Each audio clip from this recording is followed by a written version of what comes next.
Hi, everyone. Good evening and welcome. My name is Paige Berger. I'm the marketing director here at Barrett Bookstore in Darien. And on behalf of our event coordinator, Rosanna Nissen, and the rest of our wonderful staff here at the store, we want to welcome you here this evening for this very special event with Gina Hamadey and our friends over at Make-Modern Studio. Gina is here to talk about her new book, I Want to Thank You, How a Year of Gratitude Can Bring Joy and Meaning in a Disconnected World. I'm going to quickly run through a few housekeeping notes, and then we're going to get on with the show. For those of you who aren't familiar with Barrett Bookstore, we're located in Darien, Connecticut, and we're in our 81st year of business. We're so very grateful for the community's support, and it strikes me maybe we should be writing all of you a thank you note, as you will find out the value of that as we get on with the conversation. But thank you sincerely to our community. You've allowed us to stick around for 81 years, and we intend to be here for many more to come. We want to give a big shout out to our event partner this evening, Make-Modern. If you aren't familiar with this amazing crafting and maker studio here in Darien, Connecticut, it is a truly special place. If you haven't heard of them, hop on over to their website, makemodern-.com, to learn more. Erica Allen and her team offer weekly classes, evening workshop, school break, and camps, and crafting birthday parties. From machine sewing to needlepoint to fashion design, they truly have a class for everyone, and we're so glad to have them here with us tonight. We host many events with partners throughout our community, and if you want to learn more about what we're doing in the coming weeks, you can always visit our website, barrettbookstore.com, and click on the events section. Of note, we have a very exciting event coming up with Anna Sale, who is the host of WNYC's Death, Sex, and Money podcast, and Kelly Corrigan on May 13th. So head over to our website to learn more about that. Now, for those of you who have never joined us for a Crowdcast event, that's the platform you're on. It's a webinar platform, so we cannot see you, so feel free to pour yourself a drink, put your feet up, sit back, and relax. On the right-hand side of your screen, there's a chat box, so if you have something nice to say, please pop it in there. And we will have a bit of time for questions towards the end. So if you have any questions throughout the program, you can pop your questions in the Ask a Question button at the bottom of your screen. And now, on to our guests. We are thrilled to welcome Gina Hamadey to our virtual event space tonight. Gina is the author of I Want to Thank You, about her year of writing 365 thank you notes to friends, neighbors, family members, and mentors. She was the travel editor at Food & Wine magazine and Rachel Ray Every Day, and she started her career at Oprah's magazine, and George. She's the founder of the content and social strategy firm Pennight Media and has written for the New York Times, Real Simple, and Women's Health, among other publications. Gina and I are going to chat about the book for about 30 minutes or so, and then we're going to invite our friend Robin Gilbert from the amazing Make-Modern Studio for a tutorial on how to improve those thank you notes from a visual perspective. She's going to walk us through getting back into the handwriting groove after, for many of us, what might have been a considerable break from writing notes. Robin is a lettering expert, among other things, and she's also put together a fantastic kit that you can purchase via our website, in our store, or at Make-Modern. After we hear from Robin, we're going to open it up for questions, and then we're going to get you out of here before 9. All right. Now I am going to invite Gina onto the screen. Gina, hello. How are you? Hello, I'm great. I'm so happy to be here. Thank you. So happy to have you. And thank you, first of all, for putting this beautiful book into the world. Oh my goodness. I got a copy for myself last week and took it home, and I've had the most delightful weekend and early week diving into it. It's very inspiring, and I'm really excited to talk with you about it. So to start, talk to me a little bit about your childhood thank you note habit. Were you one of those kids? Like, what was it like in your house? Did your mom or dad say, you have to do the notes? Was that a part of your family life? How was gratitude expressed in your home? Tell us about many, many years ago what that looked like. So my parents were not really those parents that put that pressure on me. I vaguely remember a couple of suggestions, but my mom was not one of those moms. She wasn't. My dad, on the other hand, had a big gratitude thing. And it's funny because I didn't even connect that to this project until recently. I sort of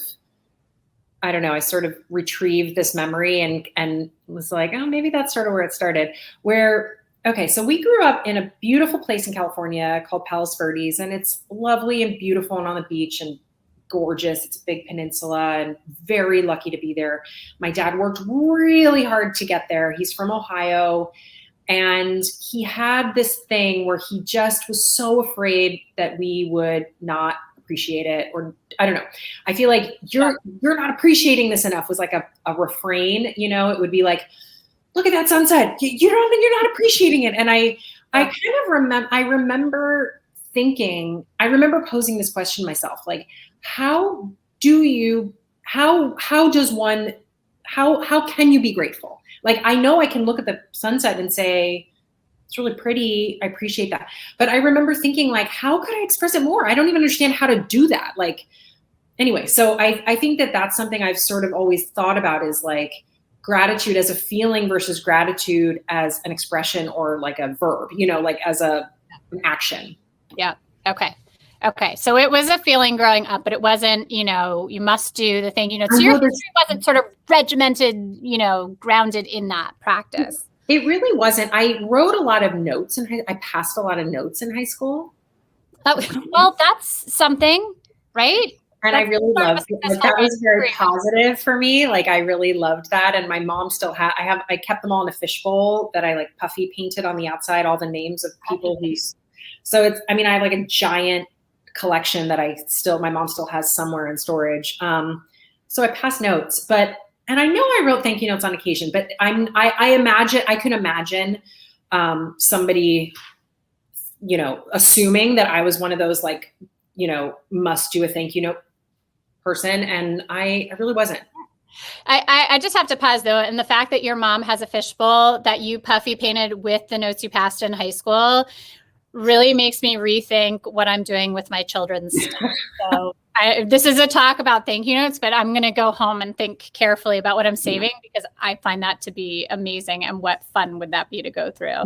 Right? Yeah. Okay. So it wasn't a regimented part of your childhood.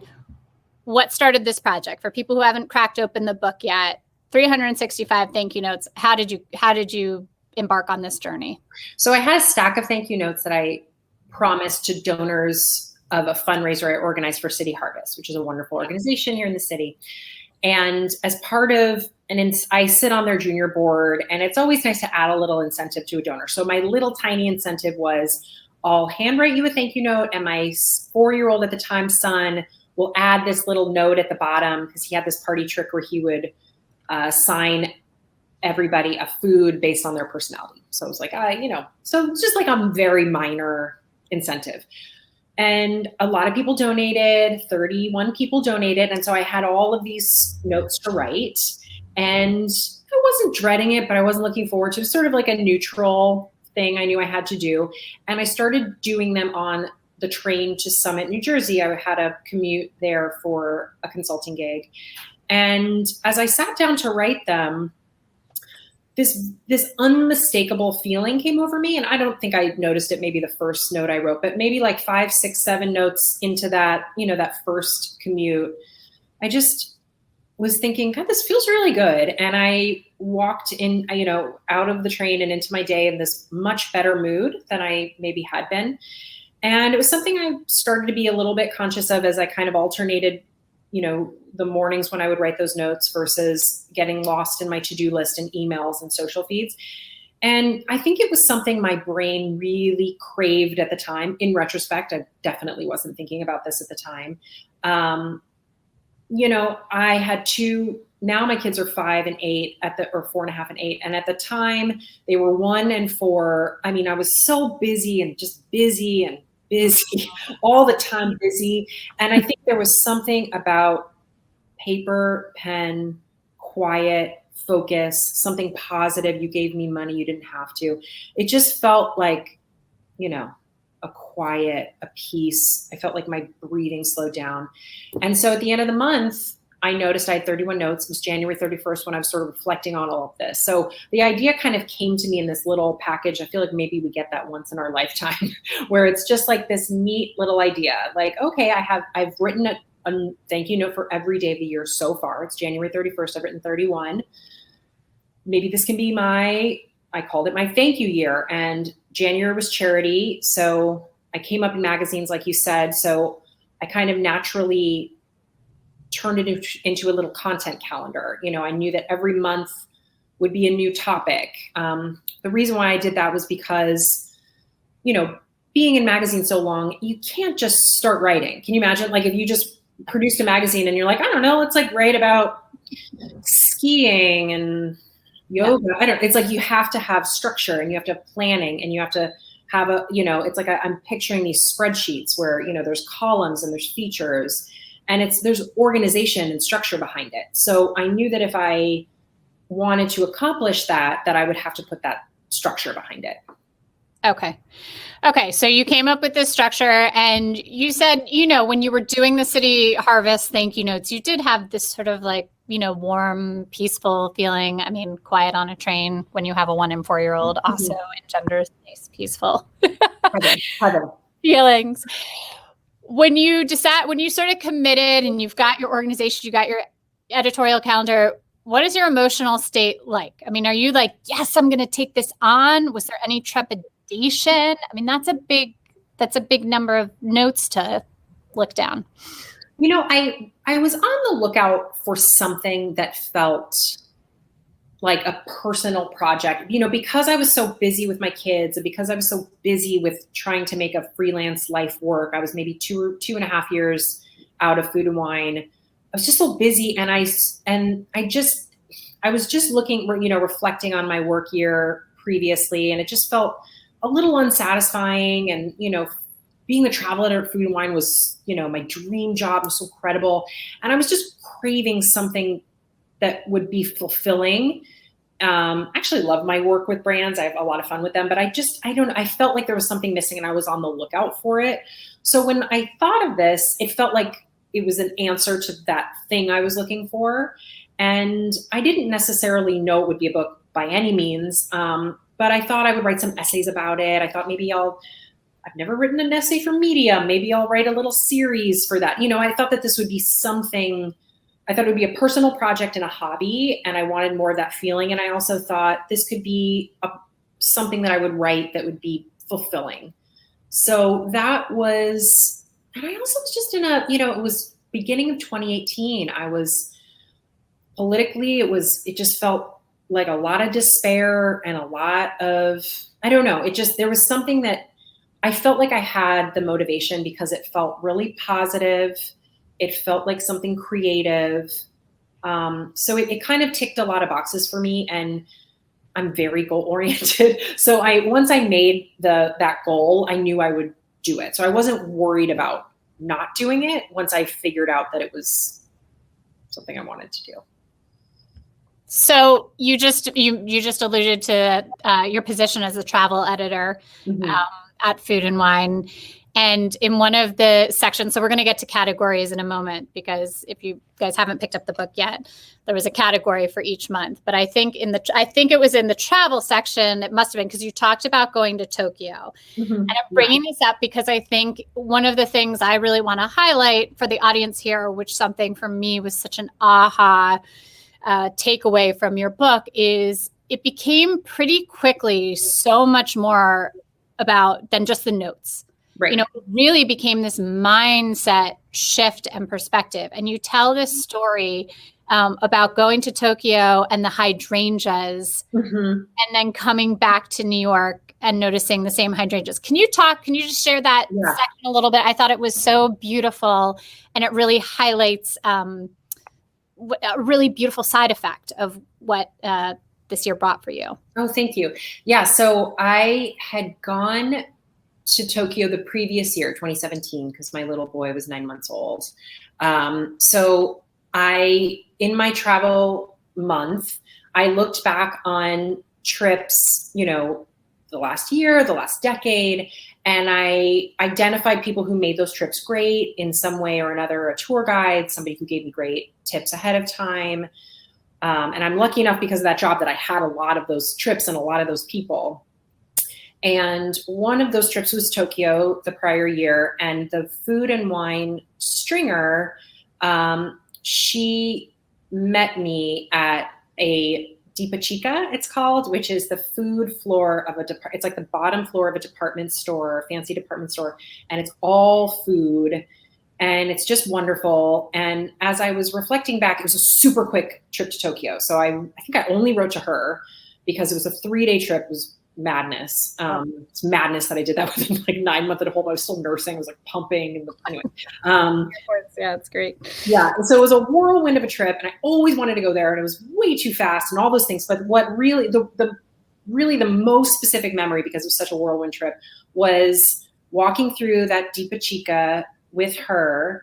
And if I had found it by myself, if I had, and I, do a lot of research before a trip, so I could very well have found that by myself and walked through and been like, this is so amazing. But you don't get this perspective. I couldn't have gotten this perspective, which is, she pointed out that there were hydrangeas all over everything. And she said it's because the hydrangeas are in bloom today. And in fact, I had seen them earlier that day walking through a garden. I was charmed by these like really specific pink hydrangeas that I'd never seen before. And I was like, God, these beautiful. I've never seen them. And then they're all over the hat boxes that had the little rice crackers and special little things. And she said, it's because it's not an accident. That's all over the Deepa Chica now. Next week, it's going to be cherry blossoms like this. They change it all out. So I never would have known that, and how like crazy and special and like particular that they would do that it's like, that these are only in season for like a week or two, matching the flowers outside. And so I bought one of those hat boxes and brought it home. And I also, was on that trip. I think I went on that press trip, which I had never, when I was a travel editor, I'd never been on a press trip. I never like allowed myself to be swept away by all the free, wonderful things, because I was lucky enough to have my own travel budget. So I never had to do that. But I was like missing my old life and my travel editor life. So when Park Hyatt came calling, I was like, yes, sign me up. And so I was trying to relive something that had sort of passed, my identity as a travel editor. And as I came home and was sort of like a little bit, what am I doing? Like a little bit like, this was my life. It's not my life right now. I can't be running across the world to like, I don't know. Anyway, I'm thinking about all of this, and I walk down my walkway, which is, we had just moved in a few months prior. So everything is new, and all the flowers that had been planted, as they bloom, they're like the first time I'm seeing them. And that hydrangea was right there waiting for me. I was like, I thought this was a Japanese, so it was like this magical moment. And it sort of, what it said to me at the time, as I'm reflecting on that trip and this whole story, I think what that meant to me was, it's okay to like let go of my travel editor identity. Like, that's okay. It was so wonderful. It was a dream job. It was a job I wanted my whole life. It's okay that it's over. And there's still beauty and adventure and travel and wonder. And sometimes it's like closer than, you don't need to fly across the world to find it, essentially. Well, and you were so grateful, as I read it, in that moment, for this beauty right at your home. Yeah. And for those who haven't read the book, so Gina revisits this by writing a note to that woman who guided you, right? And all those feelings come flooding back. Yeah, exactly. Yeah. And a lot of those notes did that. Exactly. Where I definitely launched the year at sort of chasing that peaceful feeling, which, I've looked into there's so much science behind that moment that I felt.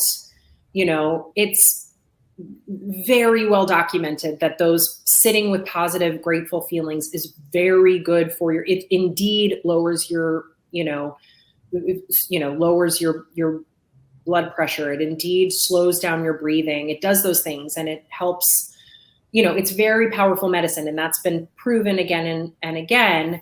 And that's kind of why I started it, but then all of these, you know, all of the benefits and everything that followed, you know, it just sort of, that was like a baseline, which is a wonderful baseline, just to keep having that.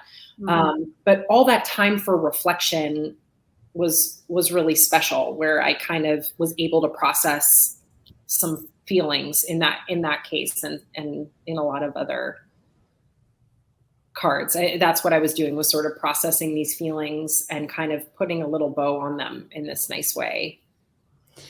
Yeah, you talk about in the book, you talked to a meditation expert, Corey Allen, and he said that writing letters is a form of meditation, right? In some way. And obviously, we all know, even if we're not doing it, that there are many benefits to a meditative practice. Did you ever feel that? Was there a sense of flow? Is there, I mean, you know, those physical differences, how did that manifest in your life and your body? Yeah, definitely. That's what I was feeling. And that's why I reached out to him, because I was like, I feel like it's meditation, but at some point are there like a lot of us even right now who are like, at some point I'm really going to meditate. I'm going to do it. Next year is going to be my year where I crack that. Anyway, next is my year. It's happening. Here's my year for meditation, but I haven't done it yet. But anyway, I reached out to him to say, like, am I kind of meditating?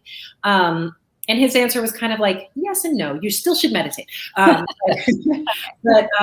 one thing that he pointed out that was interesting was almost every month I would template the notes, right? And so I didn't literally write one note a day. Well, the only month I did that was when I wrote to my husband, one every day for a month. That I literally like wrote him in real time that day and gave it to him. Every other month I kind of batched them out 5, 8, 10 at a time. And I templated the notes. You know, that's kind of another magazine trick where you kind of, you know, you make a little, you make a little template, a little kind of the same little way that you write it for each one. Now, you're obviously not writing the same note, but I would start them the same. And what Corey Allen, like, for example, in my Friends month, when I turned pictures into postcards, I almost every one started with, remember when we were young and carefree.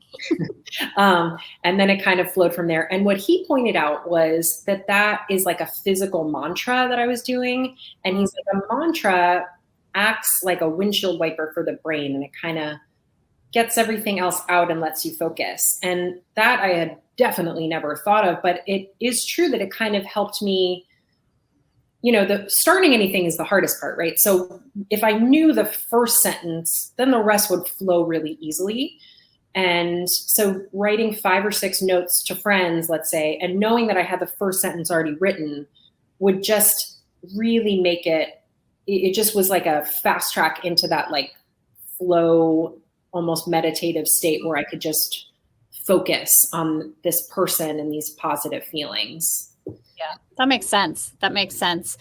Let's talk about the Friends Month. I loved that month. You, somewhere in the book, note that as, you know, we get older, and whether it's children or a job or relationships are entering the picture, friendships are often the first thing to go.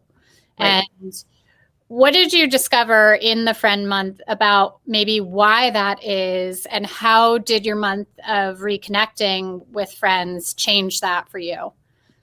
I'm not sure if I don't know if I realized why it is that we let go of friendships first, but it definitely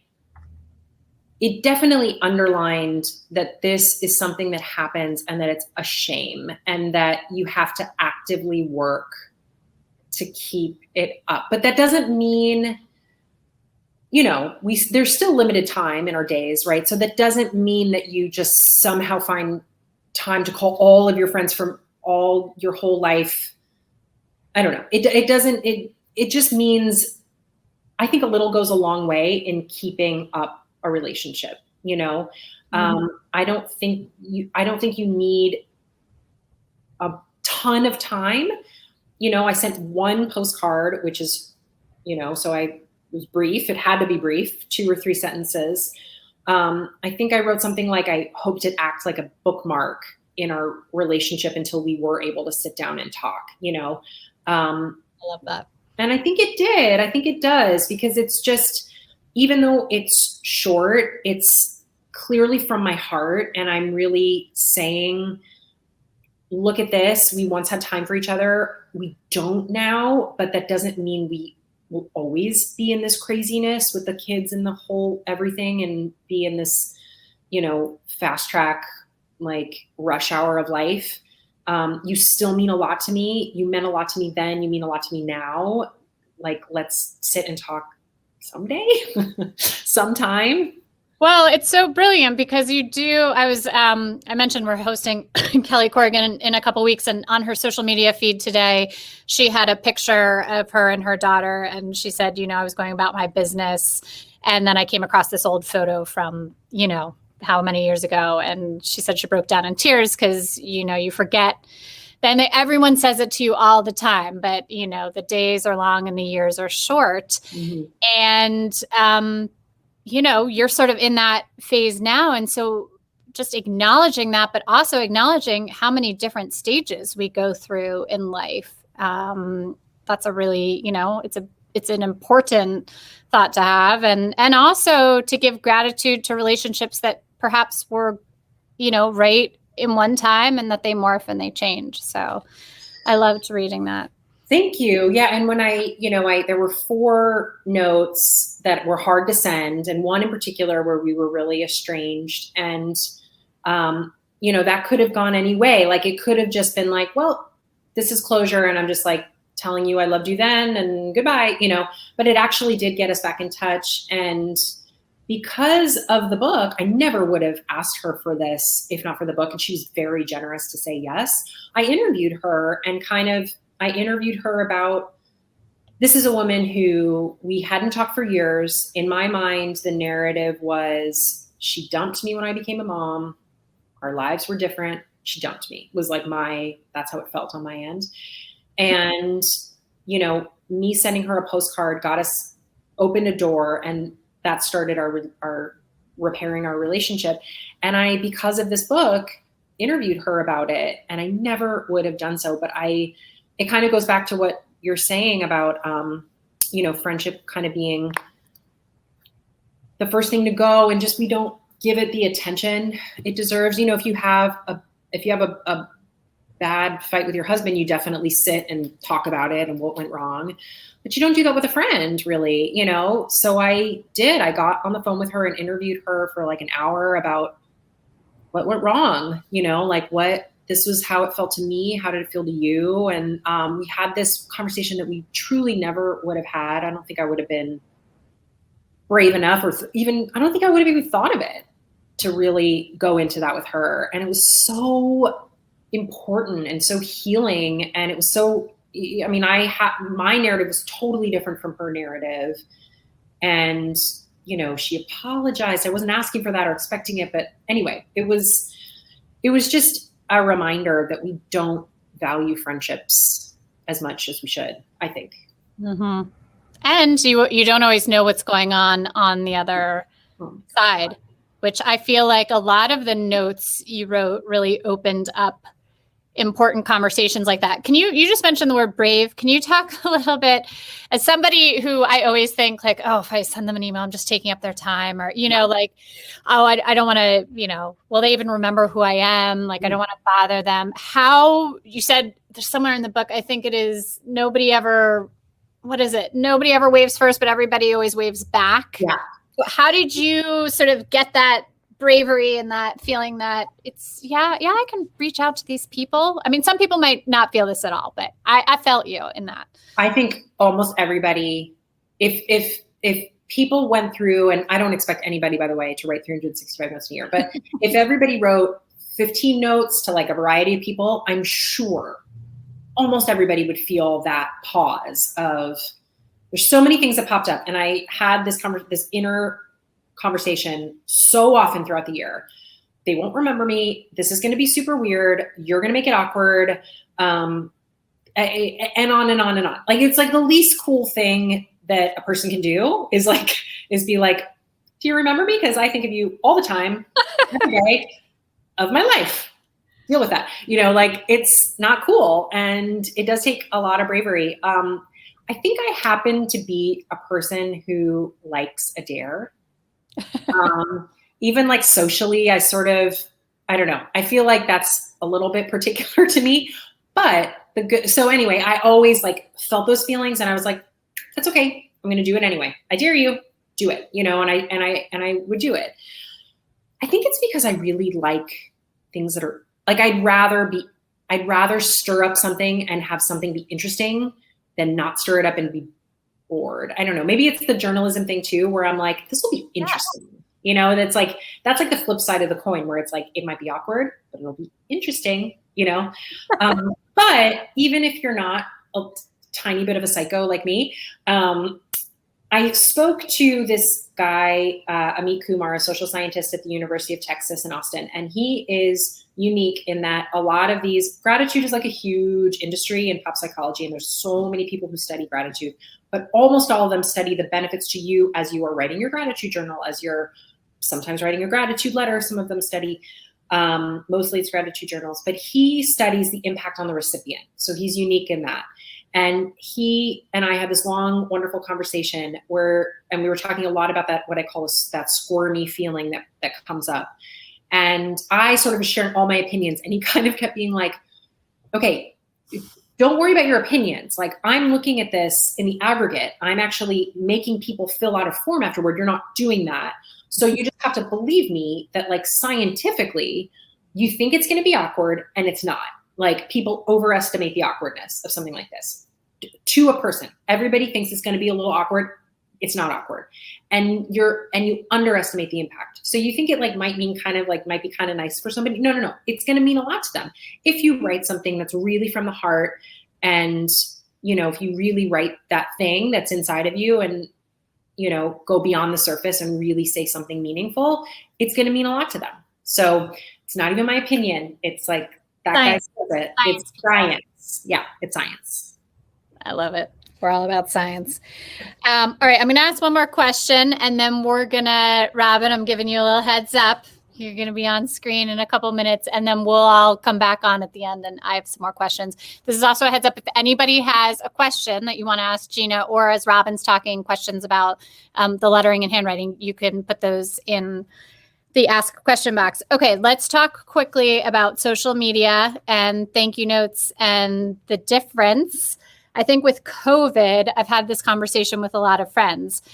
We were all sort of in a state of being locked down, and we still frankly are in a lot of ways. And social media became a little bit of a saving grace for many people. Yeah. You were able to reconnect with people. You obviously, I don't know, people who say they have more time. I'm not sure we have more time, but anyway, it gave you a sense of connection. Yeah. But it's a different kind of connection than what you have through the written note. Can you just talk about what you learned in your research and in writing the book about how social media and letter writing are different, and maybe what letter writing does to sort of counteract the effects of social media? Yeah. So totally agree that I don't want to vilify social media. And I 100% agree that, thank God for it during COVID. And when I kind of talk about how it's one of the benefits of these notes was that it took me away from my feeds. I'm not saying social media is evil or bad or trash it or whatever, because it was a saving grace for sure. And it helps you find a like-minded community. And right now, as I'm following these, anyway, there's wonderful things about it. Yeah.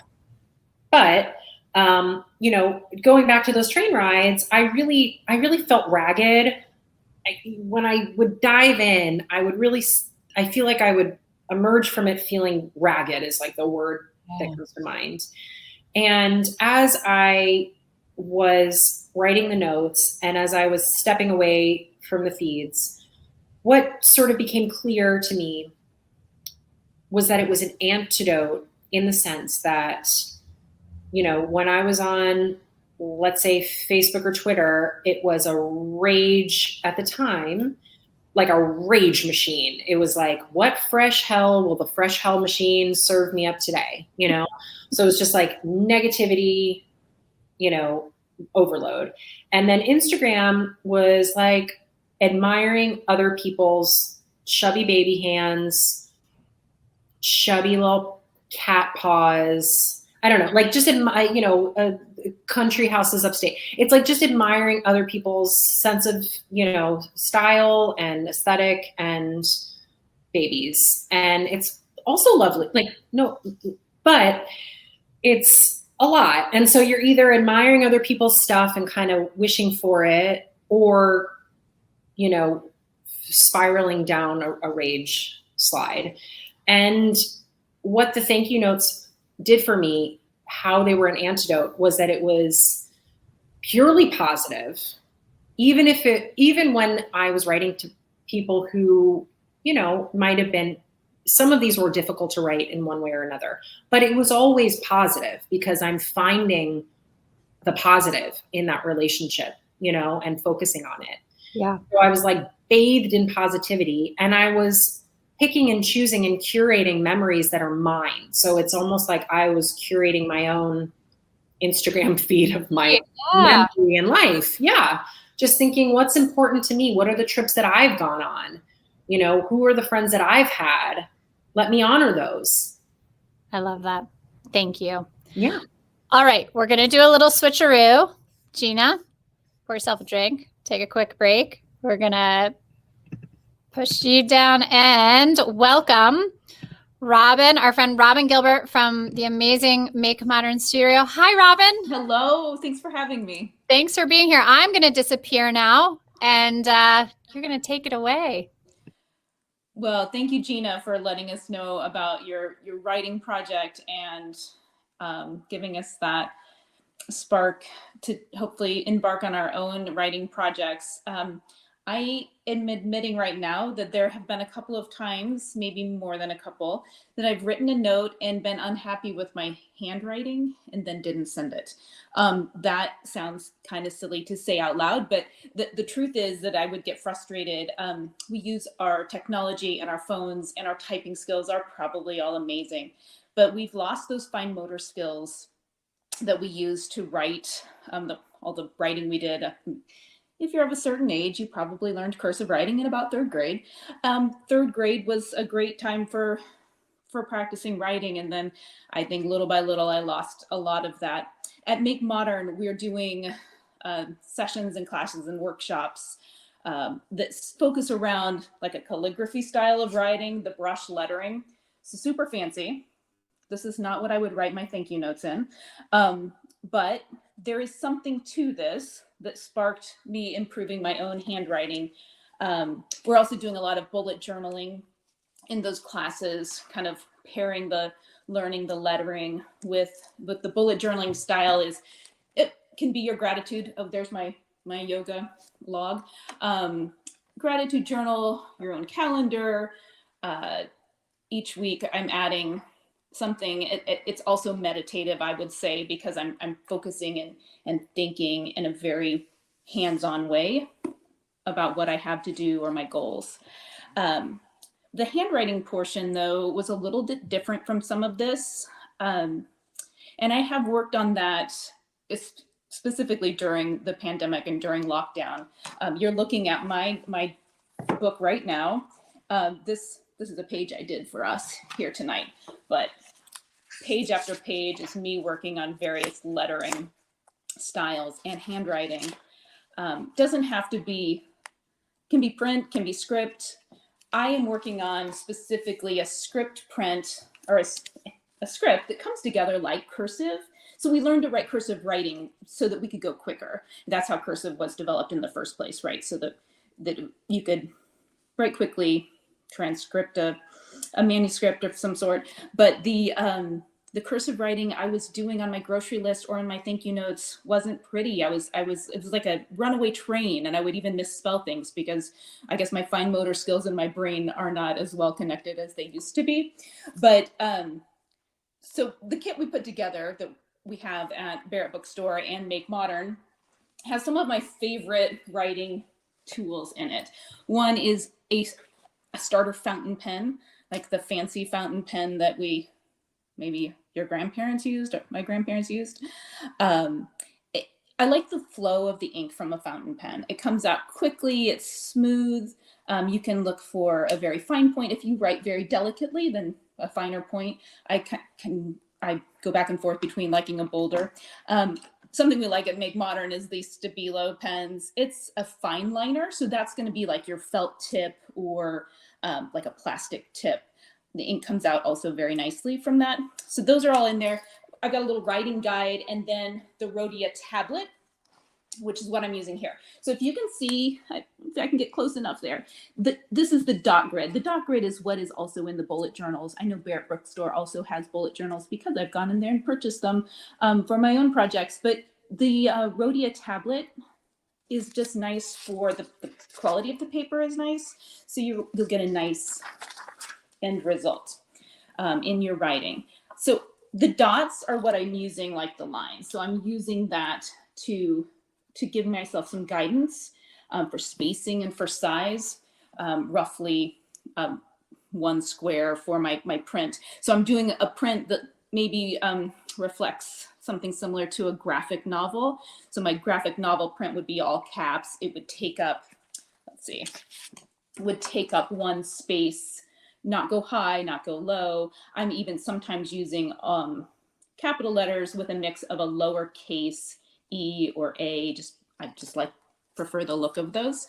And then the monoline font, it mimics your cursive writing, but I'm printing it. And those tails, the upstroke at the end of each letter, those tails connected. So I'm writing slowly like a print, but it's going together like very, very well thought out cursive. Very much different than my grocery list or the thank you notes that I never sent because I thought they were messy. So these are cards that I've put together, little blank cards that I've done. This is actually one. So I had a very dear friend who moved to California, and she sent me just a nice letter recently. Last week I got it. In fact, while I was preparing for this. So I had a really good opportunity to make her a little handmade card. This is going to mimic that brush lettering that we talk about and learn in classes at Make-Modern. And then I did it in the graphic novel font. Just thought that was a fun addition. And then I like to spend a little bit of time on my envelopes. So the envelope, I would not be able to do that if I just sat down with my pen, but I did go ahead. Here's an example. I did go ahead and with a pencil and a ruler, give myself some guidelines. I do sketch out in pencil, especially on the front of an envelope, especially if I bought a really nice greeting card and couldn't replace that envelope. I'm going to sketch that out lightly and then write it for real after that. And that's gives me the satisfaction. Definitely, my friend Erica would not have required me to write this neatly, but it is also that meditative part where I've put the effort in and I've thought about it and I feel proud of it when I send that to her. So those are some of the things I'm doing. I do practice lettering daily, just as part of my routine. I'm writing the alphabet. I'm writing the months of the year, the days of the week, a name that starts with each letter of the alphabet, just to practice. I'm looking for consistency in how I'm shaping each letter. So I can give you my font. In fact, I gave you in the packet here is a little booklet of handwritten fonts that I use. And mimicking those is a great way to get yourself started, but certainly also pairing that with your own style is a better thing, probably. You do want it to reflect who you are and what your writing style is. So those are some of the things that I do when I'm working on my lettering. I work on the spacing. So the dot grid gives me, I'll give myself one dot in between to space each word. And that's how I practice that. And I also in here, you'll find examples of when I practiced my thank you note itself or the letter itself in this tablet, just to space it out, to catch really long words that aren't going to ever fit at the end of the letter, especially using like this 4x6, the smaller size card. Sometimes you run out of space. So I do think it through. So a couple other things I have that are really exciting that I also put in the little packet from Make-Modern is this white gel pen. have you ever purchased a really pretty greeting card and the envelope was a color and your ink just wasn't like a dark color and the ink just didn't work? So I use this white gel pen I love it on craft paper, but any of the colored envelopes it also works on. Not all gel pens are created equal. So this specific one, this Uniball white gel pen, writes beautifully on any of the craft or colored papers. So that's a little tip that you should take with you. There's also another favorite that we use at Make-Modern, and that's this glitter gel pen. And you could, even if a purchased greeting card, you can color in. I felt like I could take this little heart and color it with this clear gel, and it's sparkly. Oh, you can almost see it. There you go. So those are my best tips. I do think that the fine motor skills can improve. I think it is worth it. I think it is also, when we talk about the meditative and purposeful ways of improving our well-being, I think that handwriting for me is really in there. And I like pens. So Erica at Make-Modern likes to make fun of my pen collection, but it's working really well for me, and I love sharing it with others. So I think, does anybody have any questions that I maybe passed by? Okay, I'm also obsessed with your pen habit. I love pens, and the kit is fantastic. Yes, Rosanna's just put it in the chat there. So what we're going to do now is we're going to bring Gina back up, and thank you, Robin. That was You're welcome. great. It's very inspiring, and I loved what you were saying about the meditative aspect, of it. There might have been a day during lockdown early on where I wrote, "All work and no play makes Jack a dull boy" about 1 million times and stuck it under my daughter's door, just because it was funny, but also it was very fun to do for some reason. So try it. Love that. Oh my God, you have to just troll your children. That's wonderful. So, all right, we've got a handful of questions. Okay, Gina, someone wants to know, what month was the most difficult to tackle in your 12 months of thank yous? Well, 1 month I scrapped entirely. So when I got to June, my topic was home. And I tried a bunch of different writing prompts to make it work, but I was just like, what is that? What was I even thinking? Home is like a cozy word, but like, what am I doing? So I scrapped it, and then I landed myself with 30 makeup cards that I jammed out in the last 2 days of the year. That's my answer. I mean, aside from that, I'm trying to think if there was any really, the healthcare workers month, and this was pre-COVID, so prescient, I have to say, brag a little. Healthcare workers. Okay, so I created these topics, but I decided early on in February that I was gonna kind of go off topic when I thought of somebody to thank. So it was because my mother-in-law brought us like a bunch of stuff, and I was like, am I gonna wait till November to thank her because she happens to be a family member? You know what I mean? Like, it seems silly. So it's like, let me make the framework and then break those rules and thank people as they're, doing me a favor or whatever. And so every month I spliced in other people, my siblings, my parents, whatever it was. And so my healthcare workers month, that was a month where I probably thanked a dozen or 14 healthcare workers, and the rest were people that I had been kind of making a little list of like, oh, you know what? I should thank her for this. I should thank him for that. That was really nice of that neighbor to do that. So it was like past my neighbor's month, but I noticed that my dry cleaner always remembered my name. So I wrote him down, that kind of thing.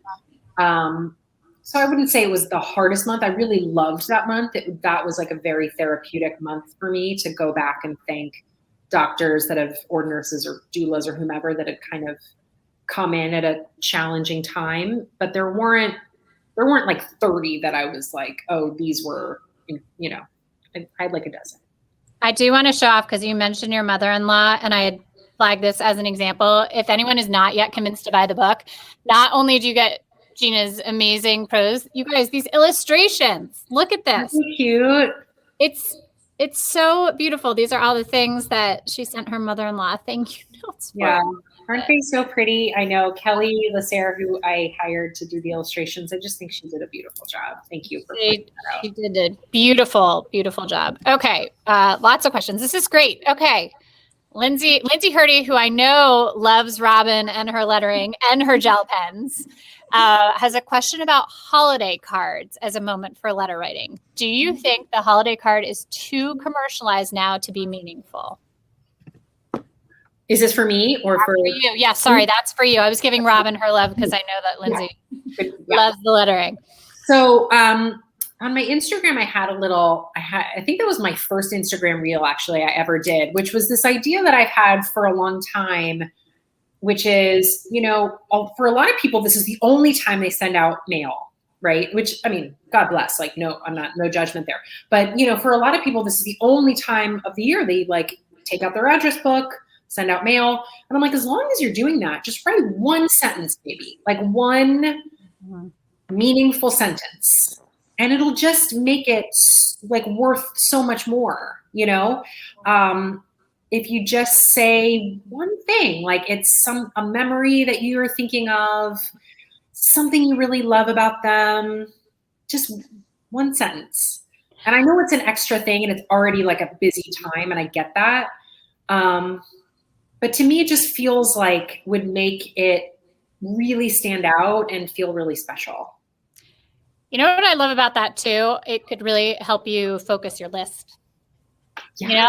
Why is that person on your list if you can't think of a single sentence for? Don't you feel like sometimes you look at your list and you think, oh my gosh. So. And it also would I think it would turn that chore into a little bit of a meditation. If you're if you take that time to say, what do I want to say to this one person I haven't seen in a couple of years, and I really only am in touch with them via this one, day, this one Christmas card, holiday card. It would kind of give you a little bit of the sense of that meditation thing that I'm talking about. If you're sitting with those cards and thinking of these pleasant memories, you'll stand up feeling in a much better mood. Whereas if you're just writing the addresses, you're not getting those special little gratitude warm fuzzies. Thank you. Okay, Susan has a question. I would love tips on how to write a personal thank you note so it's authentic. I'm talking here, I love this, about notes to loved ones who would rather stick pins in their eyes than talk or hear about feelings or anything real. Thank you for some guidance. Do those relatives happen to live in the Midwest? Some of my relatives in the Midwest are so nice, but I don't know. There's no maybe not. Maybe it's just a guess. I don't know. Throw it in the chat. Where do they live? I'm curious about where they live. Oh my God. I think anybody wants to hear a compliment, a sincere compliment, and to say you did something and it made an impact on me. I don't think you have to be overly ooey gooey. You don't have to, I also think a letter is kind of the perfect way to be a little ooey gooey. These things that I said to people, I think it'd be really hard to stand in front of my career mentors who are now, TV personalities and CEOs and such, and look them dead in the eyes and be here's all the ways you meant a lot to me. I don't know. It's it's just a different thing, sitting and writing. You have the space to sort of put that on paper and you're alone with your paper. It's perfect for an introvert on both ends, because you can have that quiet moment to say exactly what you feel without interruption. And then that person gets to read it and nobody has to make eye contact. You know what I mean? I love this. This is the way to avoid eye contact, people. That is not the message we want you to take away from tonight. But for those of you who really don't prefer it, you've got it out. That's a great question. All right. We are wrapping up towards the end. I want to thank you both so much for spending time with us. I also want to give a big, big thank you to Michelle. Me too. I was hoping you would say it. To our attention directly. And Michelle lives here in Darien, and she and Gina worked together. And so we were so thrilled to get that introduction. And I also want to say, Gina, I think your movement is spreading. We hosted the author Emma Straub for an event a handful of months ago, and she sent us a handwritten thank you note on a postcard. And I have to say, and I know, so for those of you who haven't read the book, Emma and Gina are friends, and so the love is spreading everywhere. And to receive a postcard from someone, I mean, the authors are doing us favors. Robin, you're doing us a favor. I mean, the fact that I got a thing, I just thought it blew my mind. So you're starting a movement, both of you, putting slower practices, meditative practices, connection into the world. And thank you for that. Of course. And Robin, I just want to spend some time with your bullet journal, by the way. It was so appealing. I'm don't take it away. I want to read. I want to look more. You're welcome to. Some of it's on Instagram. So if you want to take a look. Yes. On that. Yeah. The book is available on our website. We ship across the United States. It's available in the store. The pen kit is available in the store, on the website. Go visit our friends at Make-Modern. They have so many amazing classes. You will not be sorry. And such a pleasure. Thank you both for taking time. And thank you to our lovely audience. We'll see you soon. This was wonderful. Bye. Bye-bye. Wonderful questions.